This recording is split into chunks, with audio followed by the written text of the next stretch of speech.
All right, welcome everybody to Q Plus EDU. We are super excited to have you here with us this evening. This is an hour-and-a-half long webinar because it's such an important and kind of in-depth topic. We want to be able to have time to go through everything. My name is Frederick. My pronouns are they, them. I am Out Youth Texas GSA Network Coordinator, and I will be handling the recording of the session, but participants don't need to worry. Only the panelists who are on video right now are going to be recorded, so y'all don't have to worry about that. And I'm going to pass it over to E. Awesome. Hi, everyone. I'm E. I use they, them pronouns. I am the founder of Q Plus EDU, as well as the founder of the Central Texas GSA Coalition. I am super excited for this discussion today. I think it's going to be really impactful, and I'm so grateful to all of our amazing panelists. I will be here to moderate the chat and the Q&A. So if you have questions, feel free to drop those in the Q&A function. And throughout the panel, if our panelists mention any resources or other things, I will be dropping those in the chat as well. But with that, I will turn it over to AJ.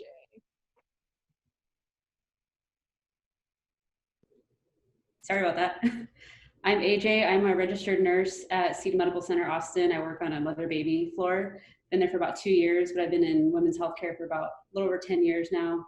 My pronouns are she, hers. I also like they, them. And we also talked about discussing our privileges and marginalization. So I'm gonna incorporate that part here for myself. So I feel like my privileges are college educated. I have a great career with great benefits, and that career allows me to have a car to get to and from and a roof over my head. I have a very supportive network of family and friends. Marginalizations, female, Hispanic, gay, gender bending, but I don't really look at those as marginalizations anymore, but I did growing up. And I'll go ahead and pass it over to Erica now. Hi everyone, I'm Erica. My pronouns are she, her. I'm a therapist. I'm actually in practice with Nethery. I'm 31. I know it asked for age, so there you go. My expertise, so I have a background in working with teenagers, adults, substance use, self-harm, eating disorders, kind of the full gamut there. I work with a lot of folks that are LGBTQ, kind of on the spectrum, either with gender or sexuality, helping on exploration, just meeting people where they're at in that process. And some of my privileges are certainly white. I recognize that. College educated, I do have my master's. It's one of the joys of being a therapist and one of the unfortunate realities of what we have to go through to kind of get there. So I recognize that. And I'm also married, which I feel like is helpful at this time, not being in isolation. Marginalizations would be being female, and I am also in substance use recovery. So depending on how you look at that, that can really kind of go both ways, but it's something that I really embrace and has been very helpful for me in my own journey and getting me to where I'm at right now. So I'm really looking forward to meeting with everyone and answering questions and talking to y'all. Thanks. Thanks for sharing that, Erica. I'm gonna hand it over to Darcy now.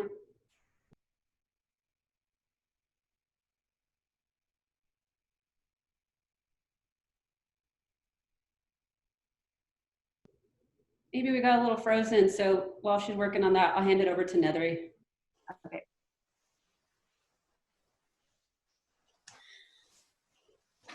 Are you there, Darcy? Yeah, I am. Yeah, I froze for just a moment. Oh, you're back. Great. Do you want to go ahead and go, Darcy? Yeah, that would be great. So my name is Darcy. I'm also a registered nurse. So like AJ, I enjoy the privileges of having a job that I enjoy, that, you know, affords me a house and car and all of those things. And as an emergency nurse, I have experience with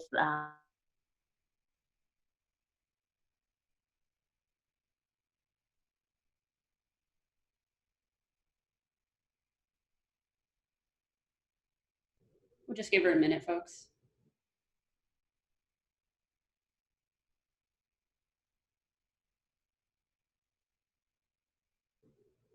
You back, Darcy? Yeah, I'm back. Oh, wonderful. Okay. So yeah, I live in the Central Valley with my wife in California. So I'll pass it on to Natalie, I believe was going to be next. Thank you, and thanks so much for having me. My name is Nethery, rhymes with feathery. My pronouns are she and they. And by passion and profession, I'm a clinical social worker, and I'm the owner of a group practice where I get to work with Erica. And it is a health at every size informed practice. It's fat positive, sex positive, LGBTQIA plus affirming, kink aware, poly aware, sex worker allied, all of the things, harm reduction practice, which we'll be talking about as well today. My positionality, I'm 32, queer, genderqueer, white Latinx from El Paso, Texas. And I'm financially secure, I have a master's degree, US born, and English is my first language. I'm small fat, so in the fat spectrum, I still have privilege, though I am still marginalized based on my body. And that's me. I'm happy to answer any other questions that come up. And I'm glad to be here. Thanks for having us. Thanks, everyone. So today on this panel, we're going to be discussing drug abuse, substance abuse, eating disorders, self-harm, and harm reduction, ultimately. So I'm going to go ahead and just start with some questions for the panelists. And I think if anybody just wants to start, we can start that way. And if it turns out that that's not working, I can start to call on people individually. Does that work okay? Okay, so the first kind of broad question is, what do eating disorders, self-harm, and drug use all have in common?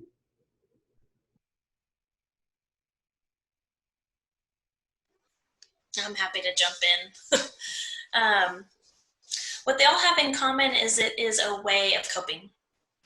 That's the way I look at these behaviors. It's rooted in wisdom. We're speaking mostly to, I believe, likely a queer, transgender, non-conforming audience. And in this world right now, the way we cope with oppression is rooted in wisdom.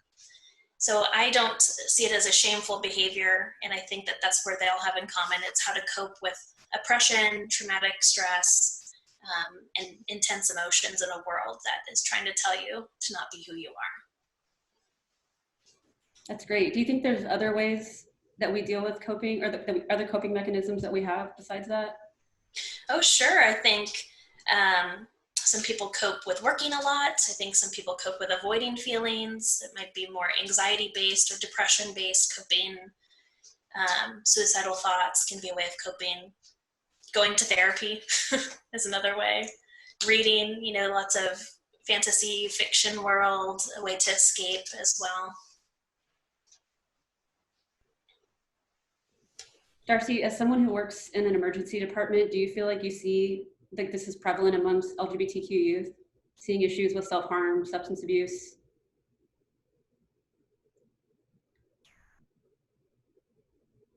Shouldn't give her a minute.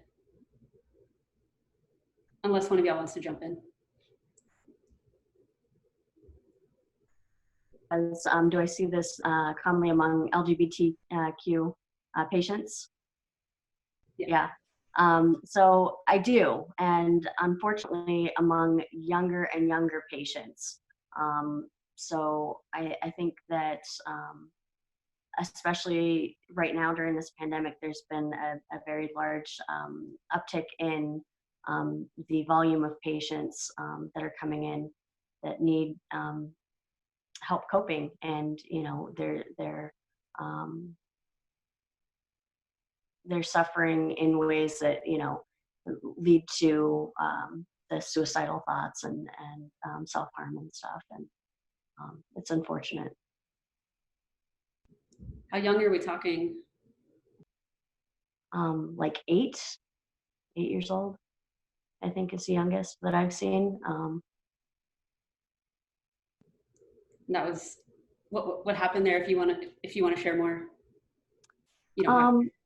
Yeah, I mean, I can't.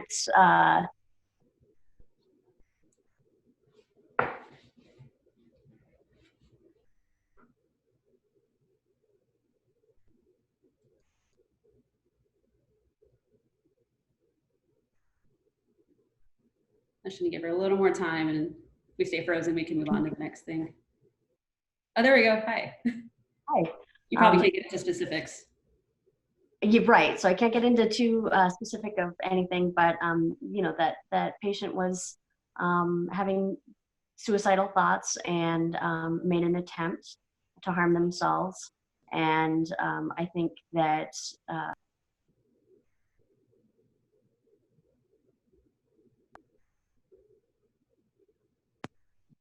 you guys still there? Anybody still there? Yeah. Okay. Sorry. So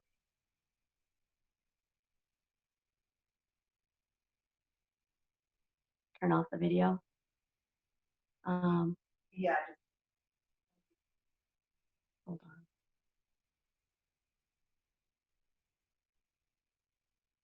Is that better? Is there less lag at this point? I saw a recommendation to turn off the video. Yeah, we hear you fine. Okay, perfect. Yeah, so I think, you know, developing additional coping skills and recognizing that sometimes self-harm can be something that, you know, gets ingrained very early on and gets resorted to often, you know, and just developing other coping skills and working on those. It's practice makes, you know, better. Thanks. And what do you guys feel like you're seeing in the way of support or lack of support for these youth? And if you have the experience with that, Erica. I think it really runs a spectrum of folks that come in. So sometimes I think parents might have, or guardian supports might have a challenge recognizing that we work on in therapy isn't just about one subject.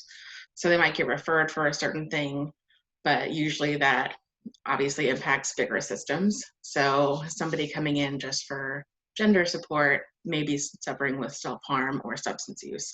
And that's something that we can help support with. And I think at times people don't necessarily realize the intersectionality of all of these different things. So I do recognize that that's a challenge that can be a tough conversation to have with parents at times about what that looks like, navigating risk and doing a lot of assessment. Some parents have a hard time giving up control and recognizing that there are some things that might be happening that they can only do so much about. So just being able to work with the kids or the teens or whoever around what they're doing, understanding the whys behind it. Working on harm reduction is definitely something that we focus on. So recognizing that if you ask somebody to stop immediately overnight, that's not realistic and sustainable. So how can we work on giving them other skills to take that place while we're decreasing some of the things that might be harming them? Of course, keeping safety and risk in mind, because that's always the baseline thing to consider, whether it's self-harm or substance use or other coping strategies that could be high risk as well. So I think those are some of the things that are out there. And there's a ton of apps. I'm constantly learning about new apps, new hotlines, new things like that. I think some of the shows out there have also been helpful and harmful, depending what's going on. And that's a tool that I use a lot with clients to talk about, okay, what show are you watching right now? Cool, let's talk about what they're doing in there. Is that something you've thought about? Just like using what kids are using, what they're seeing in their worlds, what they're listening to, like the music that they're into, the new music videos, the new albums that come out, being able to relate to them and use that to understand their world and what's going on. I think that's a great idea, talking about TV shows impacting the way you think or act. Are there any examples of positive TV shows that you think help? And this can be for anyone here.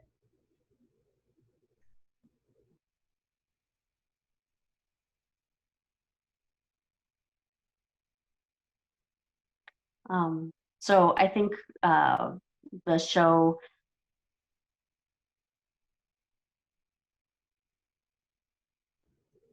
We got you frozen again, Darcy.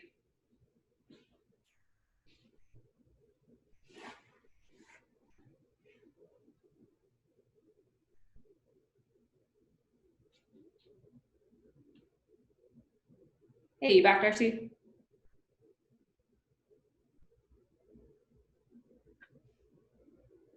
kind of in and out, I guess. But you said, I think the show. So 13 Reasons Why definitely hits on a lot of topics. I don't know that I would recommend it for everyone, but it's definitely a conversation starter. That was something that when I was back in nursing school, one of the professors recommended, and it was tough to watch that first season. Nethery, do you have any experience working with people who are support systems for queer youth? Yes, absolutely. Definitely work over time. I've worked less with teens. Thankfully, Erica is on my team now, and she's our resident teen therapist. But I do work a lot with families, and it's providing a lot of education. And I think Erica really nailed it on the head of how the ultimate response is, well, just stop what you're doing. And if that were so easy, we would not have jobs. So it's really working with the parents to understand the complexity of what's going on with kids, adults. We all experience basically the same thing. And helping them have their own coping skills to help widen their own container to make space for letting their kid have their own space to process what they're going through. And also sometimes how to just effectively communicate. Again, easier said than done. Absolutely, especially with teenagers. One of the questions we have on here is, what can the LGBT community do to reduce or eradicate the stigmas of fat phobia and ableism cause? Just to shift gears. It's a great question. I think the first thing is to eradicate fat phobia is to first look within yourself. And if you've not heard of the concept health at every size, I highly recommend looking into it. It basically is the equation of weight does not equate to health. And even more so, learning more about the racist roots of fat phobia. The BMI was created not as a measure of health, but as a measure of plotting demographics in a Northern European country 200 years ago. So most of that is white, older men. Based on who I can see on the panel today, I don't think that person is here. So that BMI is not a representative sample of the actual population. So it's really analyzing more about what you're reading. Unfortunately, the mainstream is really heavy on the BMI, like this isn't a measure of health, and it just really isn't. And so I can, there's a ton of resources that I can provide on that. Instagram is also a really great place. If you just do hashtag health at every size, you'll find hopefully a lot of really great influencers to follow. So I can talk more and more on that, but if there's a specific question around it, I'm happy to answer. I just learned a lot in the last 1 minute. I didn't know that. Does anybody else have anything they want to speak to on that subject so far? I think definitely along that vein is using social media for good instead of like the evils that are out there at times. There are a ton of like disability advocates or folks with disabilities that are doing a lot of great work that we're not hearing about. And a lot of them are within the community, have a lot of intersecting identities. So just really knowing that if there's not something you're seeing out there, it's probably out there, and being able to look for that and find that. That's something that I've been trying to be more intentional of myself, is just what's on my feed, what am I absorbing, what am I wanting to see, and what am I missing out on. And I think within our community, there can at times be a lot of stereotypes within what certain folks represent or what we expect certain people to look like. And that's something that kind of feeds to what Nethery was saying as far as looking within and seeing what our own biases are when we're thinking about our community, making sure that we're being inclusive of folks who are like bisexual or transgender or on the genderqueer spectrum or queer, because I think at times there can be a lot of separation within that, and that just further divides us rather than brings us together and provides the support that we need. That's great, thank you. these folks who are being marginalized, you know, queer youth, folks who are, you know, abusing drugs, and folks who are having issues with their weight, what kind of signs should we look for to see that they're struggling, or ways that we can help them when we see those signs?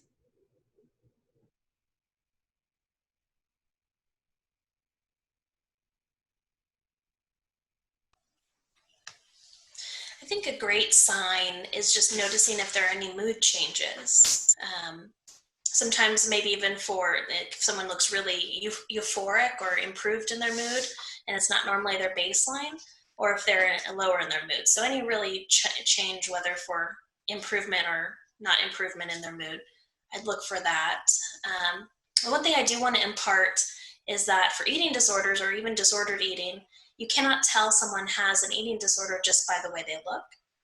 So it's really just based on asking, hey, how are you doing? You are someone I care about, and I just want to check in. I think if we adopt a culture of just more collective care where we're checking in with each other truly, not just, hi, how are you, and move on, but truly, like, what's going on? What's on your heart? What's school like, especially now that we're in this pandemic online world? Just really slowing down and connecting with each other and trusting your intuition. Whether it's a peer, it's a friend, a sibling, whether you're the parent or caregiver or teacher, is trusting your intuition when you feel something's off, and then just asking, I'm concerned about you, what's going on? Darcy, being in the emergency department, have you seen youth come in with a completely unrelated problem, but you can tell something's wrong? Something bigger is wrong? Yes. So I know sometimes, someone will come in for, broken leg or something, and then a nurse has discovered, they have all these cut marks on their arm, and now we're, asking a different series of questions, about safety and intent to harm themselves further. I think one misconception is that self-harm always equates.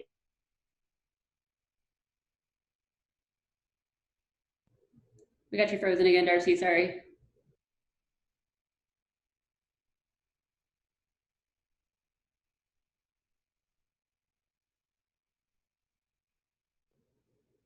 You there, Darcy?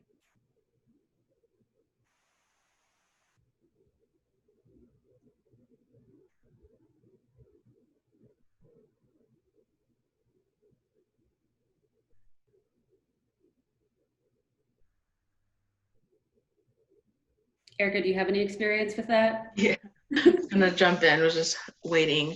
I think what Darcy was speaking of was self-harm doesn't always equate to suicidal ideation or the thought of wanting to end your life or not being here. And that can be a huge fear for parents who don't understand that, or friends or peers, and recognizing that there are different kinds of self-harm. So that can be an indication of needing support and not knowing how to ask for it, or hurting in other ways and not knowing how to cope. And a lot of times if somebody's really struggling and there's a lot of numbness, that feels like maybe the only way to ever feel anything. Same for substances, and eating disorder behaviors at times can also certainly play a role in that. So just being mindful about what's going on and being able to be present with the person, I think, versus jumping to fear and what's the problem? What's the problem? How do we fix this? Because that can just be scarier for everybody in the process. So recognizing that self-harm doesn't always mean that they are suicidal or have a plan or an intent, but it often means something else. And sometimes we don't know what's going on. So I think some of the behaviors or things to look out for would maybe be some of the secrecy, wearing clothing that may not be appropriate for weather at times, like if you're wearing sweats and long sleeves and stuff in the summer, that can be an indication that there might be something going on. Not always, obviously, but ways to cover up the body at times can just be a protective secrecy factor. So keeping in mind, just being kind and gentle with it, and not harmful or abrasive with your approach if you're trying to help somebody out. It's probably the best way to be gentle and kind of ask what's going on. That's really helpful, thank you. Darcy, did you want to finish out your response? I think Erica actually said it better than I could. So she actually made an excellent point about risk as well. And I wanted to point out that it's not just the behavior that's the risk, but also the cause. And so LGBTQ people face, risks such as bullying at a much higher rate than their heterosexual peers. And so that's one thing to keep in mind, that puts our population at a higher risk than other people. Thank you. Just to jump off the bullying thing, when you see youth who are bullies, or even youth who have friends who are abusing drugs or have eating disorders, how can we get the youth to engage in harm reductive practices with those folks, like their friends, their peers? It's a great question, and I want to make sure it's important that folks have social support.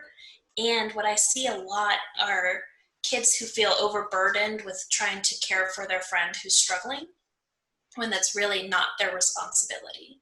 So I want to make sure that there's a delineation that you can be as support for your person, your friend, whoever is in your life, with your own boundaries, and making sure your mental health is also remaining intact. With that said, I think the best thing to do is to have open conversations and asking them if it's okay to tell an adult, if they're, if they haven't even told the school counselor yet. If a family environment is safe, that would be a great option. If not, maybe coming to Out Youth and having a place to talk with like-minded folks. But ultimately, getting some professional support would be really ideal. And someone who knows harm reduction, there's so many ways to support minimizing negative consequences while supporting someone into where ultimately they want to see their own recovery go. Seems so challenging for young folks because their peers are everything to them.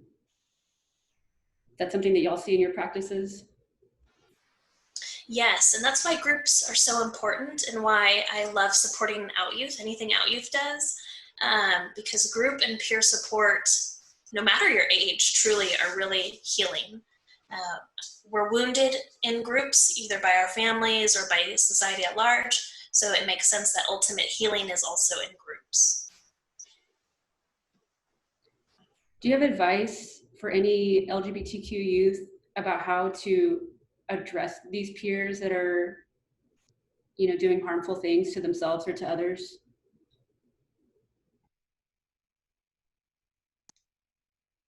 I think one of the things that can be really helpful is just asking them what's going on, letting them know that you care about them and you're not judging them, that you want them to be safe and you are concerned for their well-being. I think at times peers and teens have a hard time really crossing that line with friends to say this is what's really going on and feeling comfortable with that without being judged or knowing how to handle it. What I also see a lot is teens really bonding together over things that have been really tough and holding on to that and taking that on, like what Nethery was saying.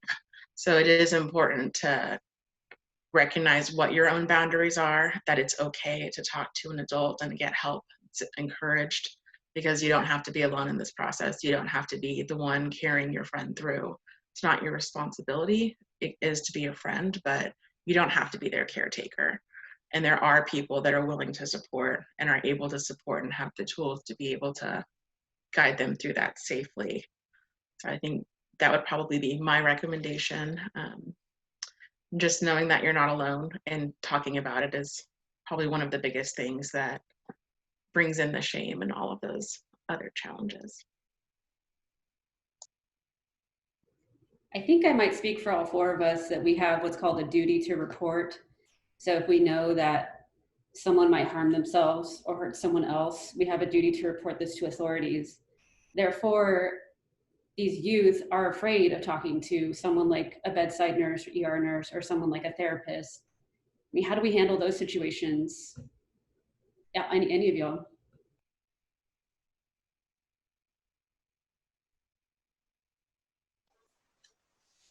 When I'm talking with folks, and this is of any age, because truly the duty to report is no matter your age, is that there is so much we can talk about in this realm of wanting to hurt yourself and the pain underneath that. And then there's this line that it can cross. If you have intent, plan, or means, that's where it gets to a different level where we do need additional support.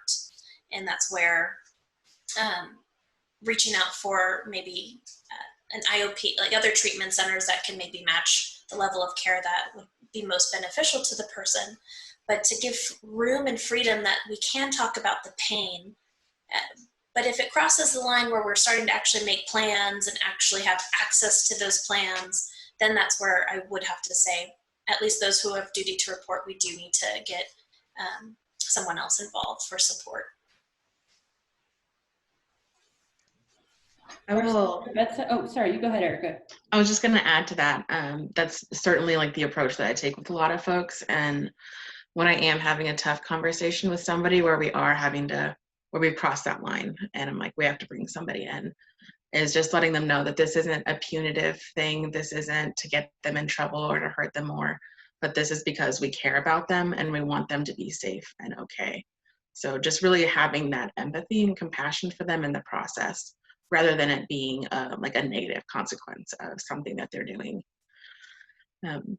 That's a conversation I have with teens, adults, everybody, but letting them know that like this is their space to talk about what's going on, and I'm not going to go like gossip to your parents about it, depending on where the line is, of course. But this is a common question that I get about like, well, what can I tell you? What's okay to tell you? What are you going to tell my parents? So just having candid conversations about it, I think, are the most helpful thing that I found. And Erica, when you say bring someone in, what does that look like for them? Looks very different depending on what's going on. So for some folks, if it's something that we have to do to report, so maybe we have to call and make a CPS report, or depending on the behaviors, if it's an intent and they have a plan, but they aren't, like if they're in the office with you, then that's something where we would call a parent, have them come in, and then we would call the MCOT, so like psychiatric mental health officer of sorts, or refer them to adult children's or somewhere that's an ER or a different place that might be another level of care, so a higher level of care, and that can look different depending on what's going on. And just working with a family through that process to make sure that there is a plan, they have somewhere to go, help them figure out the best option and what they're needing.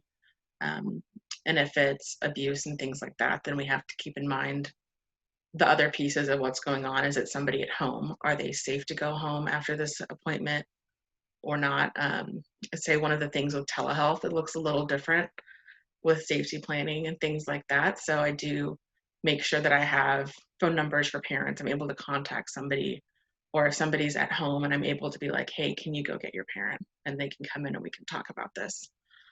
Looks a little different. There's less of a container of sorts, but just being intentional with them and saying, like, this is what we're going to be doing. I know it may not be the most exciting thing and it may not be a lot of fun, but this is ultimately so that you get the help that you need and the support that you need. What kind of reactions are y'all noticing if it does get to that point from the youth and from their support people? I would say for me, I think I always expect like the worst, and I actually haven't really gotten that. Most of the times, if we're at the point where somebody is needing additional support, they recognize like I'm really hurting and I'm needing this, and that's okay. I think they appreciate knowing that there's somebody with them in that process who knows how to navigate it and is with them and not just an outside person. Like usually we've been their therapist for a bit, or we have that kind of relationship with them. So I think that's been very helpful. Occasionally with parents, there does have to be a little bit more coaching or understanding while keeping the kiddos' confidentiality, but also being realistic about like, this is what they're needing. You know, they're saying that they want the support and they're needing it. So we should really follow that guidance and do that for them. I think that's one of the most important things that I feel like it's all important, but definitely an important thing is if your kid is saying like, hey, I'm hurting and I need help, no matter what that looks like, is to really take that lead and follow up with that, because if you don't, they're not going to be doing that much longer. They're not going to be feeling like you're a safe person that they can trust, that's going to get their needs met. And that's sometimes where things start to escalate or other behaviors come out and the risk really increases. Personally, going back to the idea of privilege, I didn't have the privilege of having therapy growing up, and I feel like I missed out in a big way. It just wasn't even an option for me. And I'm in therapy now, and it's one of the best things that's ever happened to me. But I think about these youth who don't even have this access. Like, they don't even know that's an opportunity for them. Out Youth is probably one way that we're trying to find those folks, but are there other ways that you can think of that we can find these kids who don't even know that there's help out there?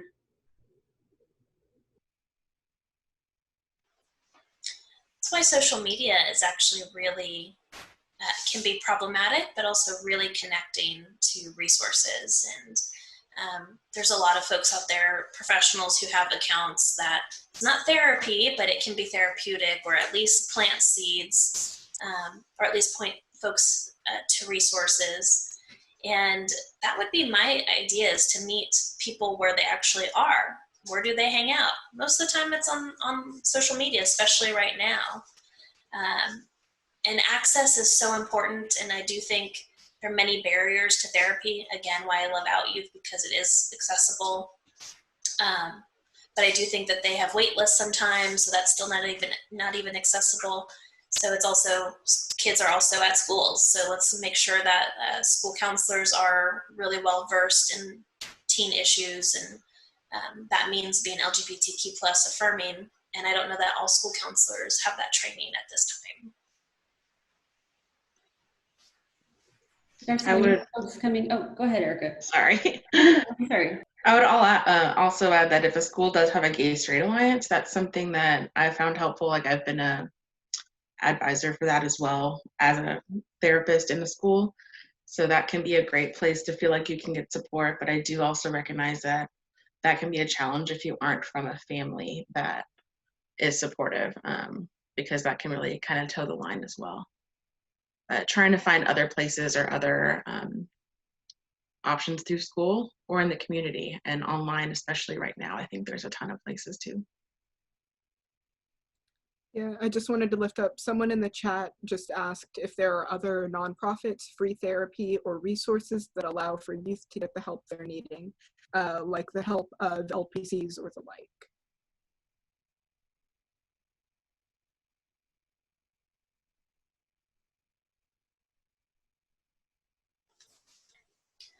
Aside from Out Youth in Austin, I don't know of any. I know there's a program called Integral Care, Capital Area Counseling, but I don't know that they provide services to youth. Erica, you may or may not know. I don't know off the top of my head. So unfortunately, it is pretty limited, at least in Austin. I'm not familiar with other cities at this time. Hey, Darcy, are you there?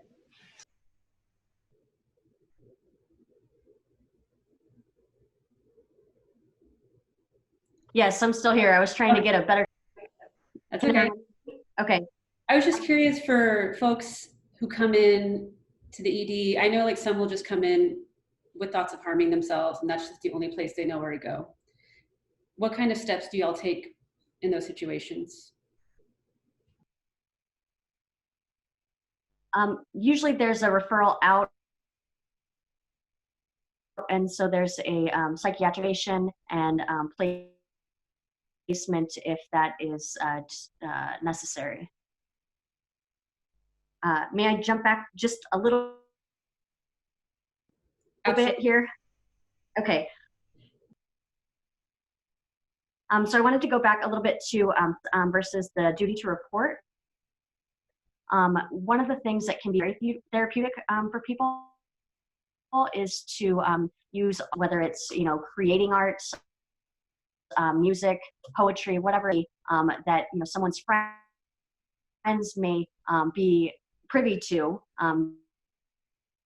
that they're not going to share with the rest, that may indicate, high risk behaviors or lots of harming oneself, but that doesn't necessarily mean that person to act on them. So one of the ways to, just to ask someone directly, do you want to hurt?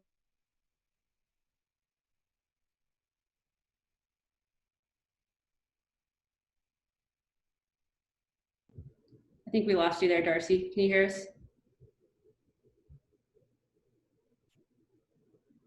Well, hopefully she comes back. I wanted to snowball off of the duty to report thing. What rights do minors in Texas have when it comes to reporting, if any?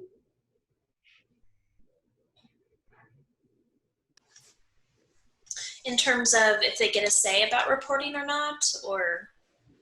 I guess once the reporting happens, is there anything they can do for themselves, or is it all in the hands of their parents? Oh, yes, I see what you mean. There's a certain age cutoff that I think a minor can check themselves out of treatment, but generally I do think that majority of the control is with the parents. On the flip side, there is a cutoff. It might, in Texas, is either 16 or 17, don't quote me. Depending on, there's about 3, I think it's for suicide services. Might also be, suicide, substance use, and I think abuse. I'm not sure. There's 3 categories. It's in the Texas Health and Family Code, and I'm a little rusty on it. 16. It's 16? Thanks, Erica. Where you can actually get treatment without parental consent. So if you have a parent who is maybe a barrier to getting support, therapeutic support, those are some conditions within the state of Texas where you can get your own support without a guardian signing off. So under 16, you would not be able to seek that treatment without the consent of your parents? No. Wow, that's frustrating. Yeah. So what resources are available for kids with drug use, eating disorders, and self-harm that are safe for kids under 18?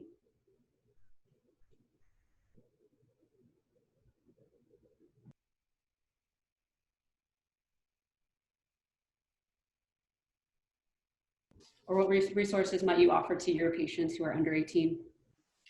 Yeah, I would say in terms of eating disorder support, there are tons of providers out there. And again, I'll keep coming back to accessibility in terms of Instagram, or there's also lots of support groups. And I don't have the link right now, but maybe when someone else is talking, I can go find it and drop it in the chat. But there's a list compiled by an eating disorder advocate of just a variety of free support groups. Some of them are adults only and some are for teens. But that's an area for support, but also just finding providers who align with what you're looking for. I'd love it for schools to be providing more eating disorder specific support for their students. So that might be something that I'm gonna get hopefully happening in Austin ISD at least, once we can return back to being in person. But generally just making sure that whoever you're looking for, it's clear that they're LGBTQ plus affirming, right? When you say safe, that's exactly what I mean, because there's tons of providers who just miss the mark on how to actually treat queer folks and trans folks. And harm reduction in terms of eating disorder support and trans folks is necessary, because sometimes where you blur the line of body dysmorphia and gender dysphoria, where's the line? It's kind of sometimes the same thing. You have to have someone who understands someone might be engaging in some behaviors because it relieves their gender dysphoria, and that is okay. It's very nuanced, so I just want to make sure I name that. And I don't know if I can type it right while I'm talking, but Trans Folks Fighting Eating Disorders is a great program. I think they're actually based in California, but they have an online Instagram presence that I highly recommend. That's great, thank you. I think E is gonna be typing in resources or suggestions that y'all throw out there. I think we just got it. So in my training at the hospital that I work at, I was privileged enough to be part of such a diverse set of classes. So one of them in particular, it was just like a 3-hour-long class about learning that the fact that people even go by different pronouns. Just kind of understanding that queer world and how to navigate in that world. I don't know if a lot of other people, like Darcy, is that something that you have experience with, or anybody in your hospital, do they teach any classes like that to make us more sensitive to that culture?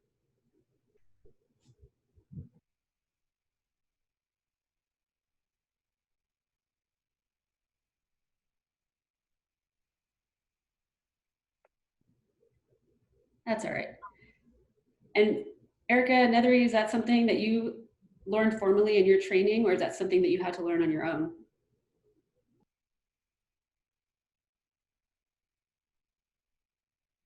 I would say it's definitely something that was important to me going into the work that I was doing, just as a person who's queer, and navigating all of this. But I think sometimes we have to be very intentional with what we're pursuing for continuing education, or what niche we're exploring, or recognizing the other things going on with clients and how we can support them. And that's sometimes where these specialized areas might come in. But it's not always part of the curriculum or part of our training. And I think that also probably depends on maybe some of the professors you have or the school you go to. And I was fortunate to work in a high school, which was helpful for me, of just kind of being in it with some of the kids. But also I worked in rural Texas, and that was a very different community too. So just recognizing what you can get and where you can access it. There's a lot of stuff online that is like free, or some of it does cost. And that's something that I've really tried to utilize as part of my ongoing training, is seeking out people that are in these areas and networking with them, or trying to learn other things and how I can bring that to my own clients or for myself. And it's not always a training. Sometimes it's an article, or like a really nice article, or like an actual journal, or just books and things like that, that are helpful just to teach everybody all these different components. Or maybe just an experience, probably. Nether, anything you want to add to that? Yeah, I think Erica really summarized it well, and I would say majority of what I know is from my own lived experience, and I think that's also important to look for in providers, is if they're able to disclose that in ways that are boundaried. There's a way that their website can indicate that they know something because that's what they've experienced, and I think that can be so healing to see someone on the other side of maybe, like Erica disclosed substance use journey. I've had my own eating disorder recovery journey, and I'm queer and gender non-conforming. So I think that also gives me an understanding of what someone is experiencing that maybe cis folks don't have. To build on Netherly's input there, and also to answer your question, AJ, I think that education is something that you have to seek out. So beyond lived experiences, because obviously, we can't live everyone's experiences, it's important to seek out educational opportunities. So my hospital does not offer any transgender health information, but I was able to find a day-long seminar that did a wonderful job of explaining, unique healthcare needs within the transgender community. And it's really important for practitioners to seek out, other information and other resources that can help them with, a variety of populations. Thanks, Darcy. So this is a question I hope all three of you can answer. What do you want the adults in the lives of queer youth to know?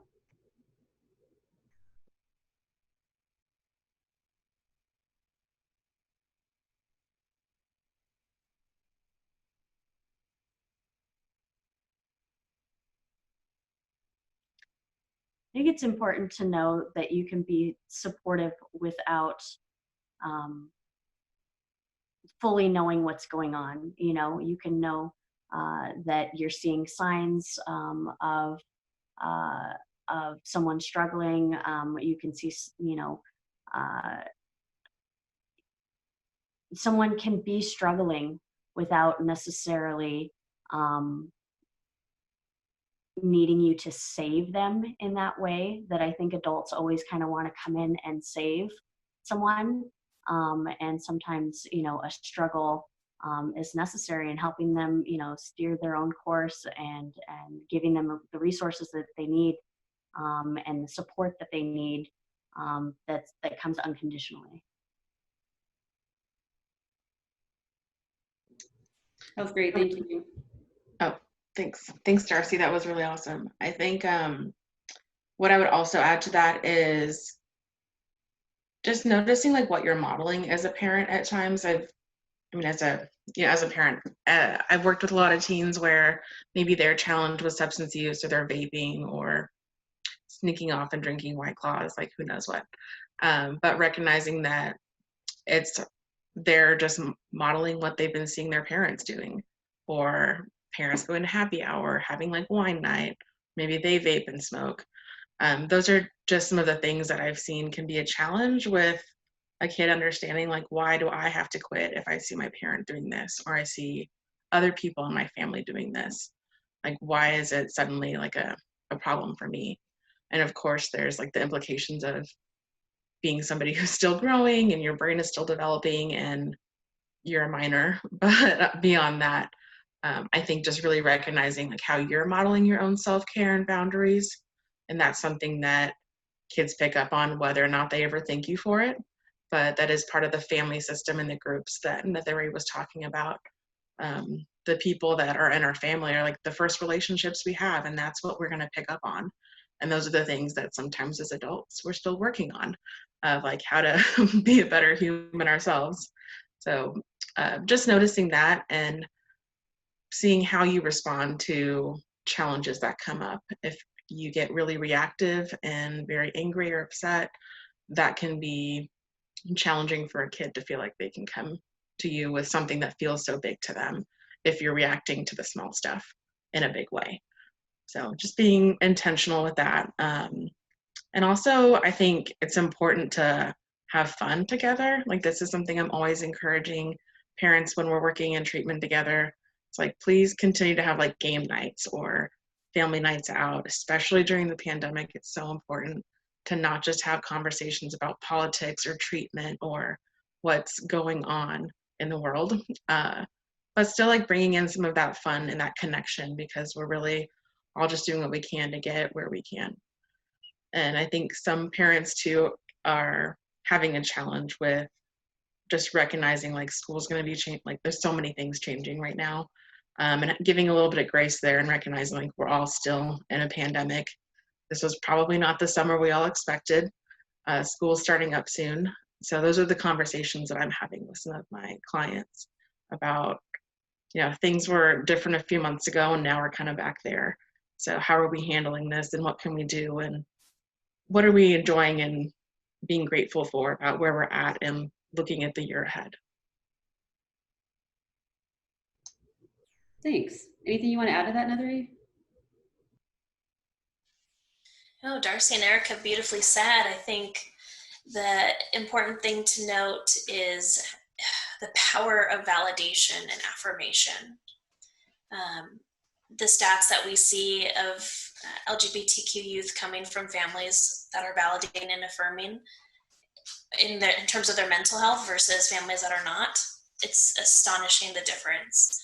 And so knowing that there's tons of resources and professionals that can help guide families or caregivers or whoever through the process, and to not use your loved one as the educator who's also struggling, that there's support, there's help, and there's hope, tons of hope. I witnessed people going through their journey and being okay in the end. It's totally possible. Beautifully said, all of you. I think E's going to go ahead and read a question. Yeah, there's a question in the chat. When do you know it's the right time to report if you're not required to by law? And how do you report?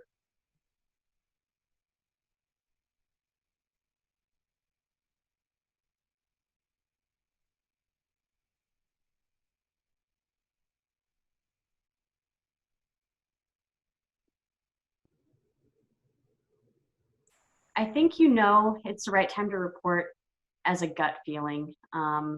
When you are seriously concerned about someone and you just know. The problem, you know, the issue then is where to reach out to. And I think an important thing is to let that person know that you intend to share, um, you know, your fears for them or your concerns, and give them the option to decide where that reporting happens. Um, but you know it as a gut feeling.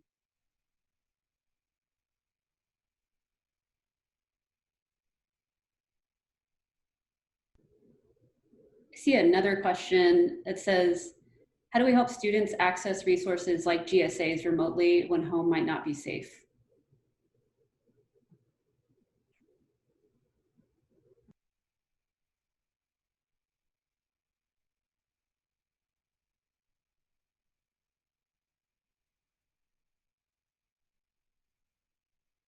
And maybe we can tell the folks what GSAs means. Hey y'all, this is Frederick. I am Out Youth's Texas GSA Network Coordinator. So GSA originally stood for Gay Straight Alliance. A lot of clubs have evolved it into Gender and Sexuality Alliance to be a little bit more inclusive. So y'all can all reach out to me. My email is heather@txgsa.org. But for students who would like to and need to be able to access a GSA virtually when home isn't necessarily safe, it's going to be easiest if they can do that during school hours through the school platform.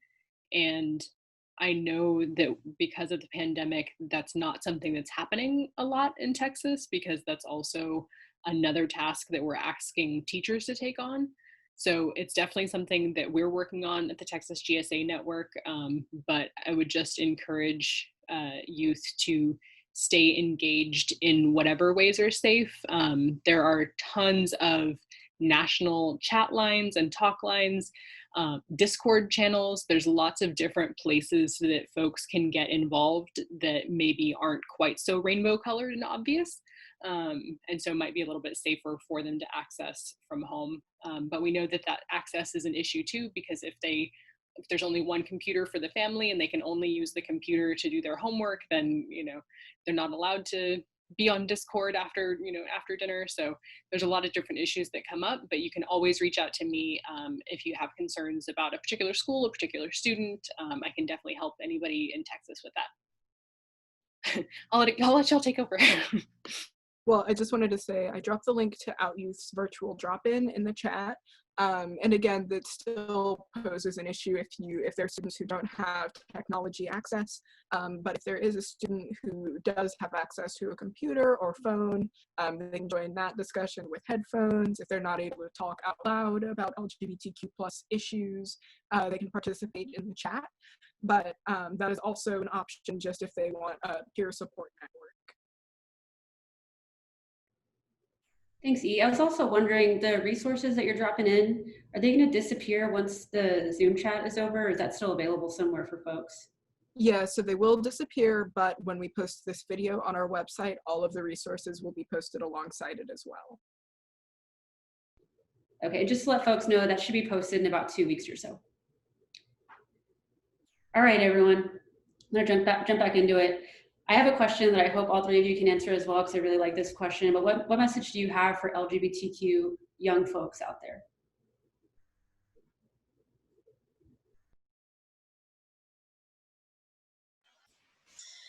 My message is you are loved. I don't think that we hear that enough, and there are people here to support you. We all struggle in our own various ways, so I hope also that you don't feel shame for the way that you're struggling and the way that you're coping, and that there are folks to support you as you move through the life that you want to live.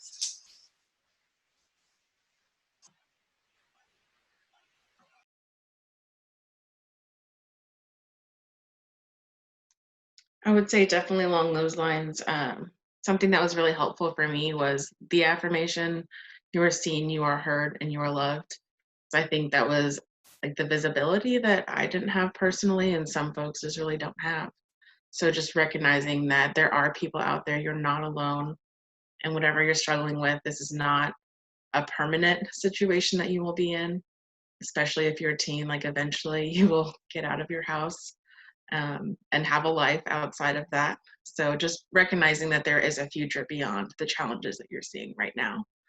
And especially if you're struggling with suicidality or any other like really intense challenges, just to know that some of the problems that you're having are temporary, and a permanent solution to that would be to end your life. So just recognizing that there are so many people out there that care about you that you probably never met, but we're all in this together. Like we've all been there in different ways, and you're not gonna, that's not your end line, your end goal. There's definitely something to come as well.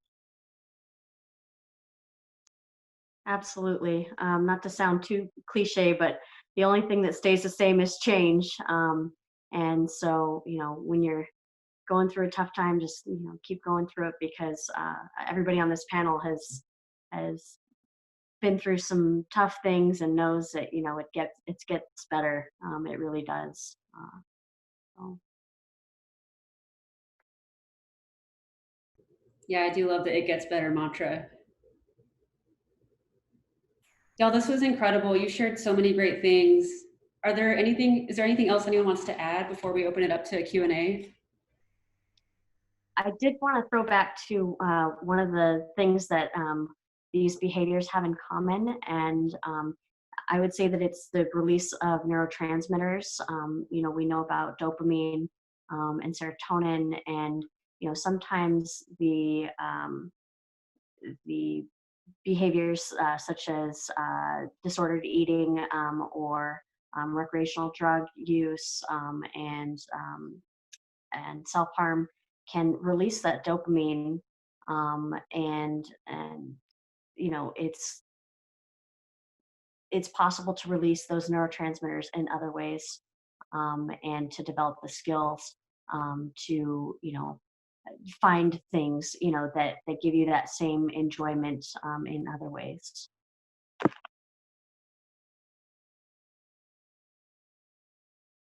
I just wanted to say there's one more question in the chat, and it's, how do you become an ally?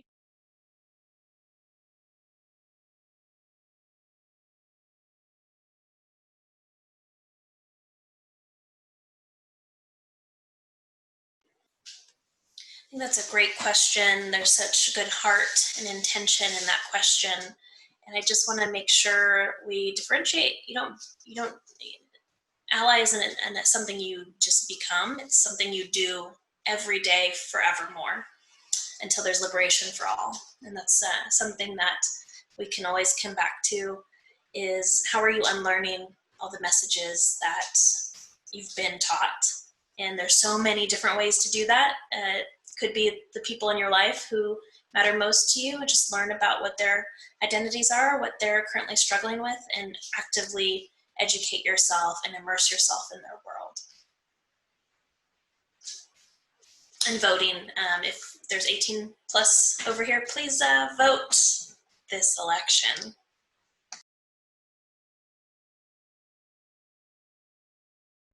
Thank you all. Are there any other questions out there from our attendees?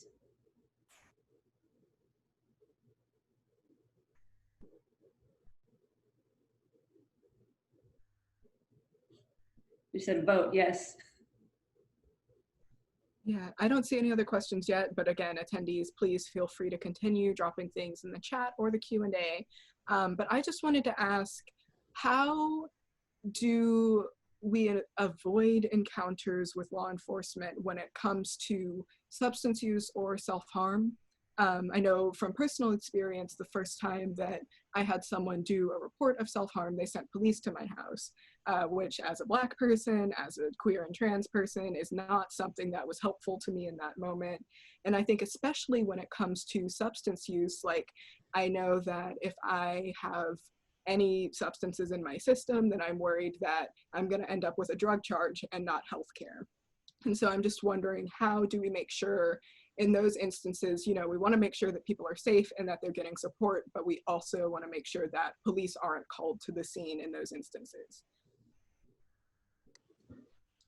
A great question.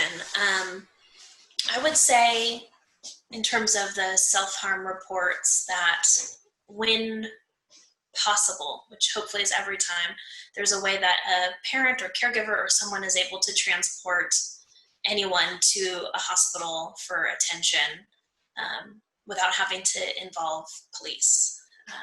I would say check the impulse whenever someone wants to say, well, let's just call 911, and ask yourself if there's an alternative route to get there. In terms of drug use, I think that's where having life-saving measures like Narcan readily accessible for all. Narcan helps reverse overdose for opioids. How we have Narcan accessible for all is policies that make that happen. And so right now that's not realistic in the state of Texas, unfortunately. I don't know if California is any different, but Narcan is hard to find and it's very expensive. And so in terms of drug use, again, I would say if there's any way that someone can get someone to a hospital without involving police would be my best suggestion.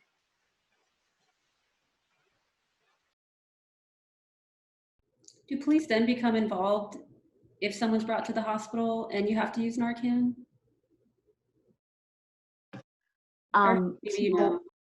Yeah, so the police do not have to be involved simply because, you know, there's a suspicion of overdose. And Narcan is much more readily available in California. You can actually get it at any pharmacy without a prescription. You know, I highly encourage people, and actually many of the patients who get discharged from the hospital, if they've come in for some substance use issue, they're immediately written a prescription so that they can get it through their insurance. So, you know, patients do not necessarily, you know, they don't get reported to the police. So if there's no reason to involve the police, the emergency department is not going to call the police and say, hey, this person had drugs on them. Like, that's not our job. I've seen actually patients that had drugs in their possession, you know, that were just discarded. They chose to discard them. I think had that patient not chosen to discard the drugs, maybe there would have been a different situation. But it was just kind of like, oh, like, you know, these are your belongings, and, you know, they're in the trash now and discarded safely. And it's not really something where the police need to be involved. I would say definitely along those lines too, is if you have caregivers that are concerned or you're going to therapy, is to really be open and honest with your provider so that they're aware of some of the things that might be going on that could put you at higher risk, to help prevent some of that or have some more cautionary steps in place. And just being intentional with what we can do. And I will say as well, the risk level really does look different with substance use as well. So if you're somebody that, like, if you were driving yourself to an appointment and you show up under the influence of something, then there is a safety concern of like, how do we get you home safely?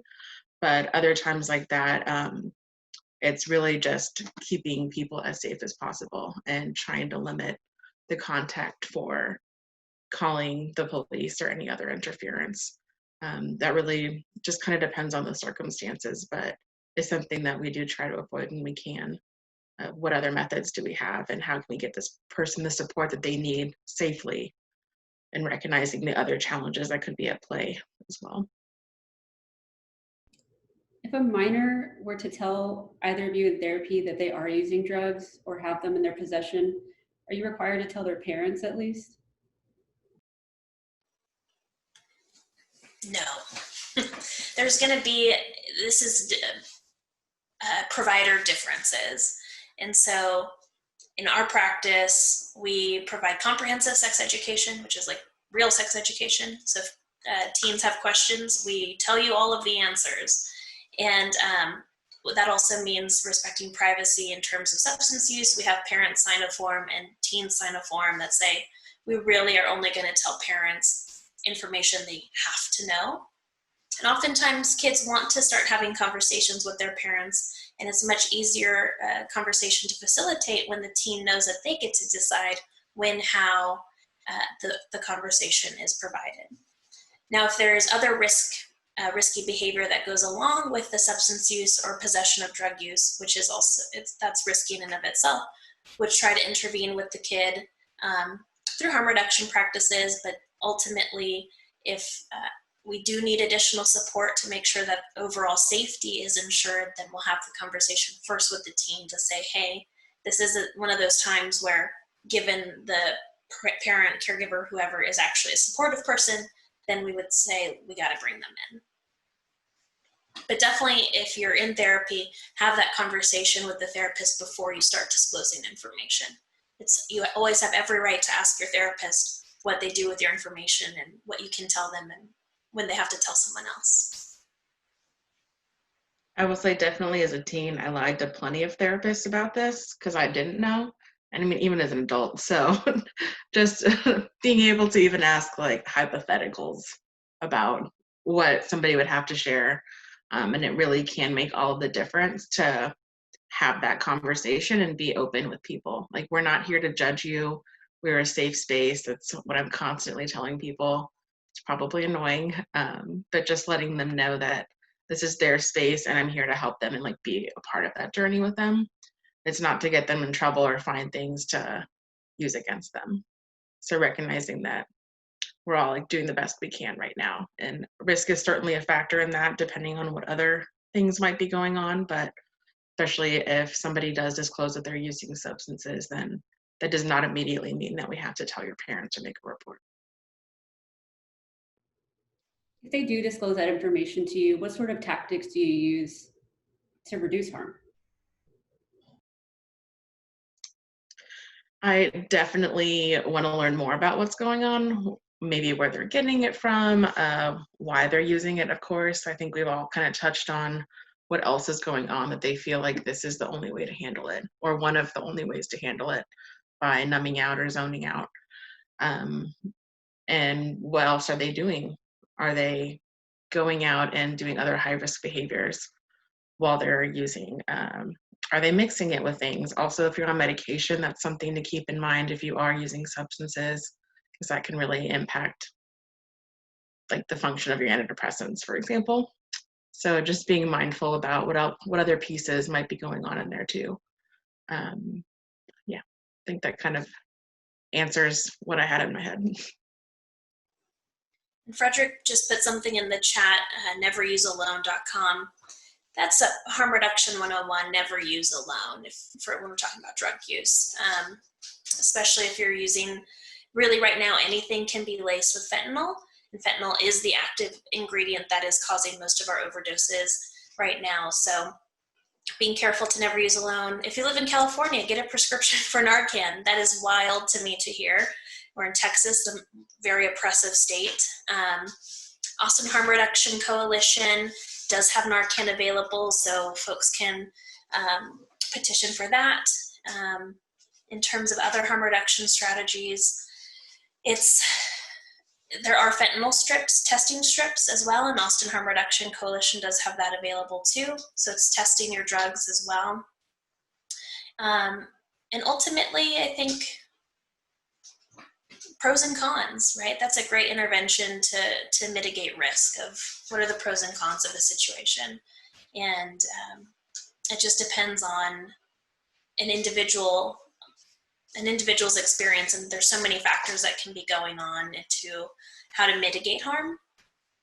And so that would be this is drug use specific. For eating disorder specific, there's a whole lot of other things.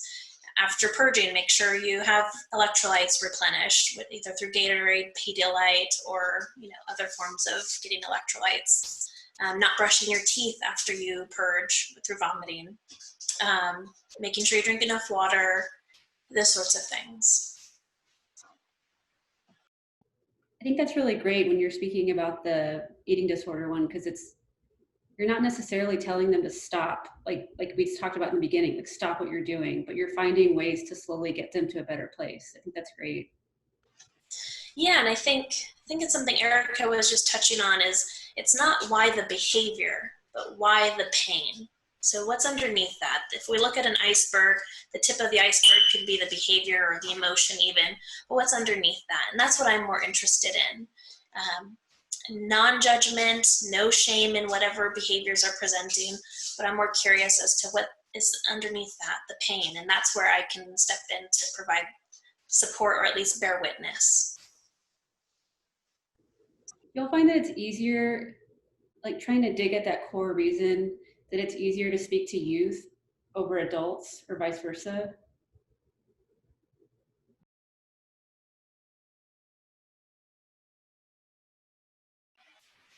As I'm getting older, I'm less cool. I'm like, what is TikTok now? Oh, I had Vine figured out, and now we have TikTok, and I don't know what's happening. But honestly, as I'm getting older, I'm less cool. But I will always be young at heart. And I remember being a teen. If I had therapy as a teenager, I don't know what would have happened differently for me, because it would have been really life-saving, I think. But I just try to connect with who I was also as a teenager. And that to me, I do love talking to youth. I feel so energized. I love like just being a part of queering education. The work that E has done to create the space is phenomenal. And so I feel so energized talking to youth. Adults, you know, we're all right too.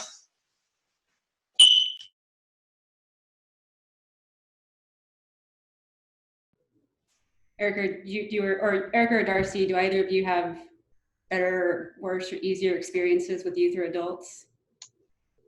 I would say for me, it's probably 50-50, like really depends on the person. Some adults are, stonewall, don't want to talk about emotions or what's going on or just really even go there. And others are able to do that and able to handle that. And with some teens, some of them put up a lot of walls. So being able to be with them in that process and just writing it out can take a while. Sometimes we don't always get there and other things may happen, but just really doing what we can to let them know that we're a safe, trusted adult to be with, that they're not alone. Other people have been through that and are going through that, and that this isn't their final destination. Just wanted to add, I was a foster parent to teenagers. And so I would agree with Erica that sometimes it can be very difficult to communicate with teenagers, but they are my preferred age group to adults. They tend to be more expressive, I think. Back to the Narcan for just a moment, I wanted to add that is only an opioid antagonist. So that is not the solution to an overdose of any substance. So that is only going to work for opioids.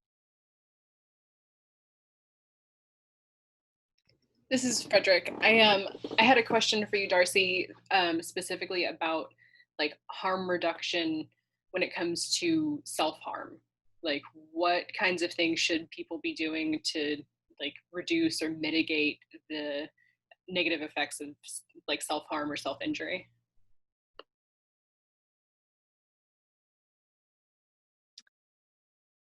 So I think one of the things that people that engage in self-harm don't recognize is that that there is the risk of injury further than intent. One of the easiest answers that is not the most helpful is just the abstinence, but that's not always helpful. That's not always possible. So there are things that are like, don't break the skin type of rules, where they use things like rubber bands to snap themselves. I'm not recommending that. I'm just saying that is something that's possible.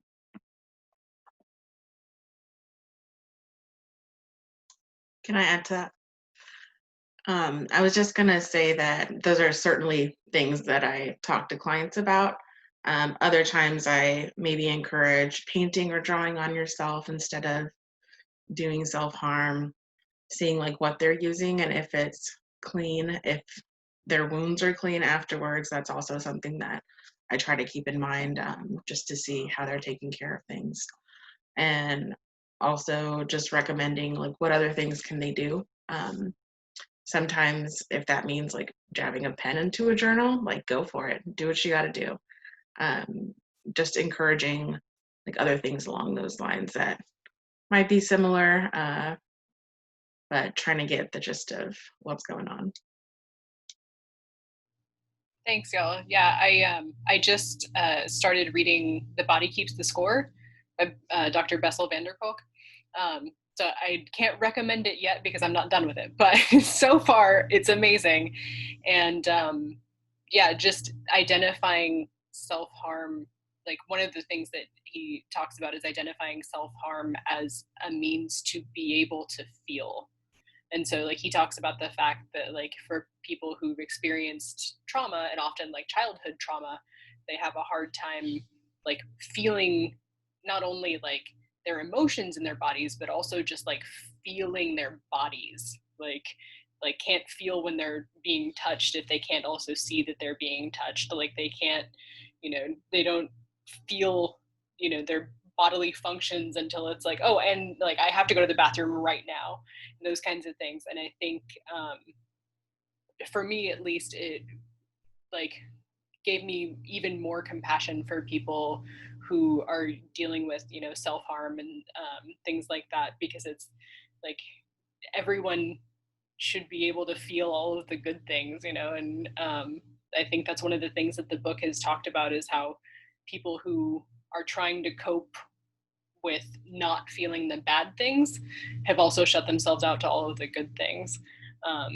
So yeah, so I don't know, I'm sure y'all have all read it, but but I can't recommend it yet because I'm not done. But and then the other thing I wanted to go back to was, Nethery, you had briefly touched on the fact that fat phobia is like a result of anti-Blackness, and I really want to emphasize, like, for the audience, like how insidious like fat phobia and ableism and all those things are in perpetuating the like the stigma and the stereotypes and the like culture of shame that we have in our country around eating disorders and self-harm and substance abuse.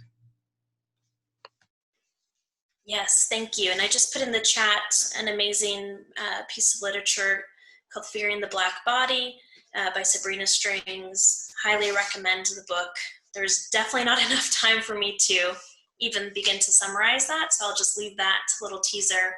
And if books are not the preferred method for learning, Sabrina was on the podcast Food Psych, which I highly recommend anyway, but there's tons of great also information on there in terms of unlearning fat phobia and connecting this to the greater mission of liberation for all.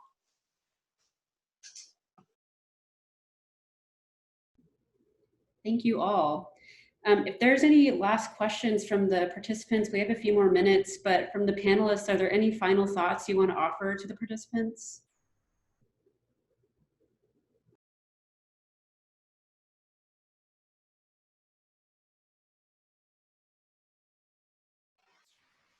I would say, so for who's live and whoever's joining us, whenever this is posted, whoever in the future world gets to see this, I'm available for any questions, or, you know, there's a lot to cover, and we just really touched briefly on the beginnings of all that we could go in discussion. So I'm happy to answer more questions, whether you're youth, or parent, adult, provider, whoever, and I can post my information in the chat, or we can link it somewhere. But I'm available. This is lifelong work, and I'm here for it.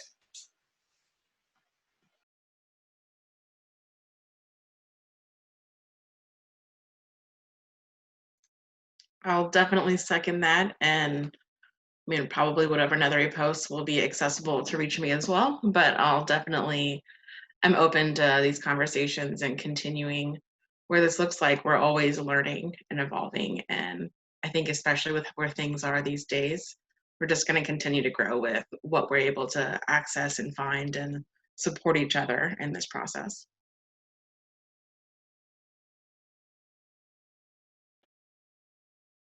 And just to encourage everyone, you are doing the right thing by seeking out opportunities, like listening to a panel of speakers, talk about these topics.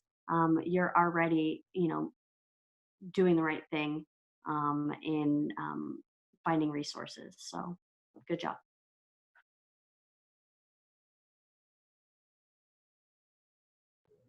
E or Frederick, or anything else from y'all?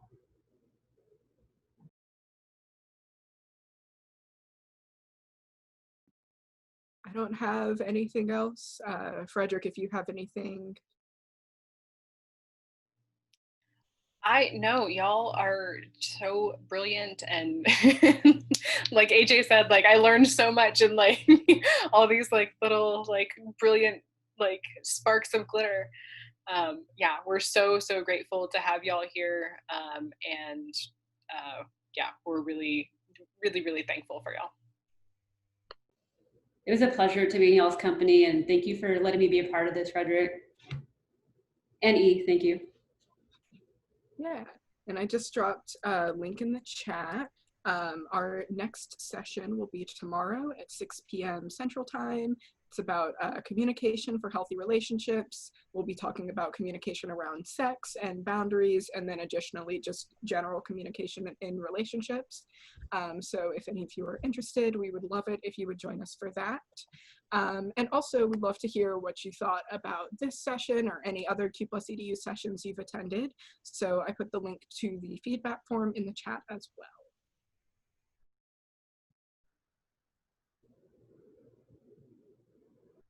All right, thank you all. Have a great evening. Thanks for having me. Appreciate it. Yeah, thank you for having us. This was wonderful. Awesome. Thanks, y'all.